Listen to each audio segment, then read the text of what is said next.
साथियों, सादर जय जिनेंद्र।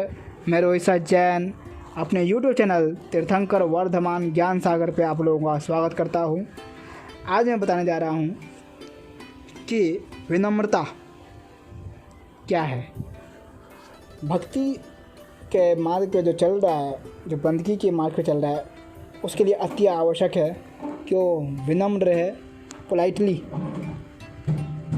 रूप से अपने जीवन को व्यवहार मिलाए, अपने आप को सदैव ही नीचा रखे। बताना चाहता हूँ, तीसरे गुरु अमरदास जी के समय के बाद एक ब्राह्मण हुआ भाई जोध। सबको ज्ञान देता, वेद शास्त्रों का भी अच्छा ज्ञान बताता रहता था कि क्या खाना चाहिए, क्या नहीं करना चाहिए, कैसे करने से क्या होता है, कैसे करने से क्या नहीं होता। उसने गुरु अमरदास जी की प्रशंसा सुनी थी। उसके हृदय में भी गुरु साहब से मिलने की इच्छा जागी। गया वो मिलने। जब वहाँ पे जाता है तो देखता है कि जो उनके शिष्य थे सिख, वो ऊंची अवस्था को प्राप्त कर चुके हैं। ऐसी अवस्था, उनको मान अपमान दुख सुख से कोई लेने देने नहीं, सबको समान रूप से समझ रहे थे। बहुत मुश्किल बात होती है ये कि आपको कोई बातें कह रहा है और आप उसको एक समान रूप से पिए जा रहे हो। आपके लिए दुख सुख एक समान है। देखा और उसने गुरु साहब को प्रणाम किया, हाथ जोड़े। गुरु साहब ने को कहा कि मैं भी यहाँ पे सेवा करना चाहता हूँ, मुझे आप सेवा का अवसर दें। गुरु साहब ने उसे रसोइये में काम दे दिया। कहते लंगर को संभालो। रसोइये में काम करने लग गया। लेकिन भाई जोध को, ब्राह्मण, उसको किसी ने देखा नहीं खाना खाते हुए। सिखों ने गुरु साहब को शिकायत कर दी कि भाई जोध, हमें लगता है कि इसके अंदर से अभी तक इसकी जाति का घमंड गया नहीं, ये हमारे साथ खाना खाता ही नहीं है। गुरु साहब अंतर्यामी बुला दिया अपने शिष्यों के कहने पे। ब्राह्मण को, भाई जोध को पूछा कि तेरी शिकायत आई है, ये सारे बोल रहे हैं कि तुम इन लोगों के साथ खाना नहीं खाते हो, क्यों नहीं खाते हो? भाई जोध ने हाथ जोड़ दिए। मैं एक बात बताऊं कि जब भाई जोध ने जब ये देखी अवस्था कि सारे एक समान हैं, और उसको जब लंगर की सेवा संभालने के लिए कहा गुरु अमरदास जी ने, तब वो इन बातों को मान अपमान दुख सुख को एक समझने के लिए कहते हैं, जो हर शोक से रहे न्यारा हो मान चाहे अपमाना। जब अमरदास जी ने, गुरु साहब ने उसको ये बात कही कि तुम इनके साथ खाना नहीं खाते, तो भाई जोध ने हाथ जोड़ दिए।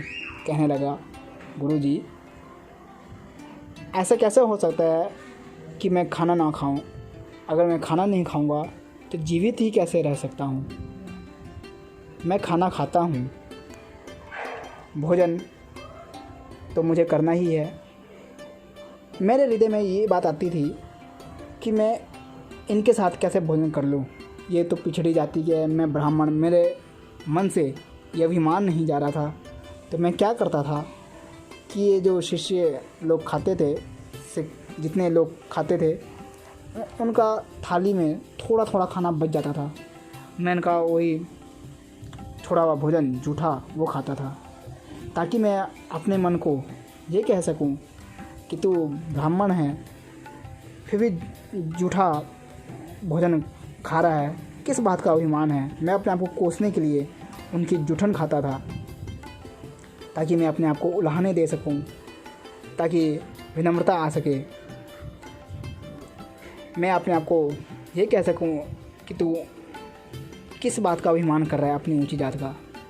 जब ये बात भाई जोध ने कही, सभी सिखों ने हाथ जोड़ दिए। गुरु अमरदास जी ने उसी वक्त वचन कर दिए, भाई जोध, ऐसी ऐसी अवस्था किसी किसी को ही प्राप्त होती है। तेरे हृदय में तो साक्षात परमेश्वर विराज गया। हम वचन करते हैं कि तुझे कभी अहंकार छू नहीं सकेगा।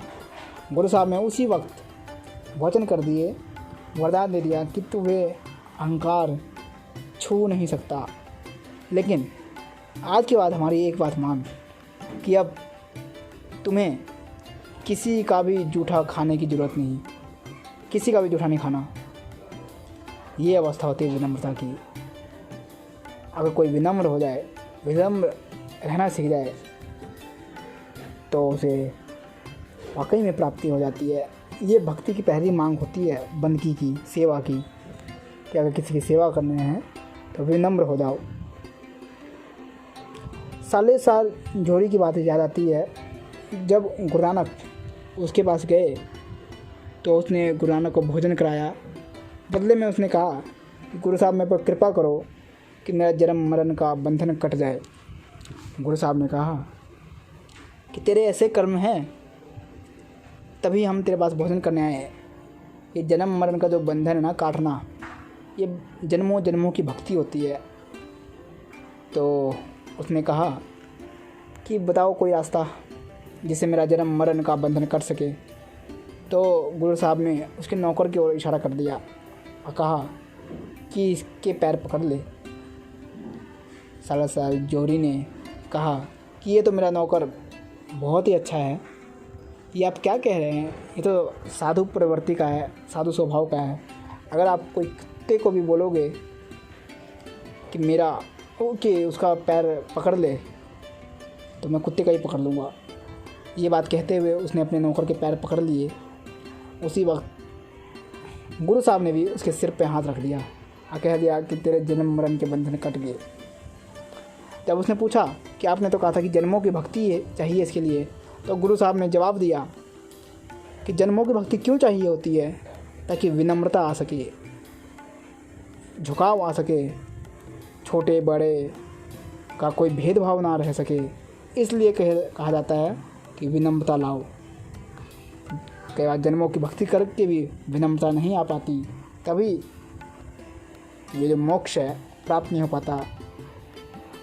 अब तुझे जन्मों जन्मों की भक्ति करने की ज़रूरत नहीं कि तुम्हें विनम्रता आ चुकी है। हम तेरे जन्म मरण के बंधन काट देते हैं। उसी वक्त उसके जन्म मरण के बंधन कट गए। तो इसलिए अत्यधिक ज़रूरी है कि व्यक्ति अपने जीवन में विनम्र हो जाए। ये जो प्रतियोगिता की भावना, अहंकार को देखिए जो उत्पन्न हो रही है, अपने आप को छोटा दूसरे को मतलब छोटा कहना, अपने आप को ऊंचा दिखाना, इससे हम परे हों, दूर हो। बाकी धर्म की प्रभावना बनती रहे। मैं ऐसे ही आप पास वीडियो अपलोड करता रहूँगा। जय जिनेंद्र, धन्यवाद।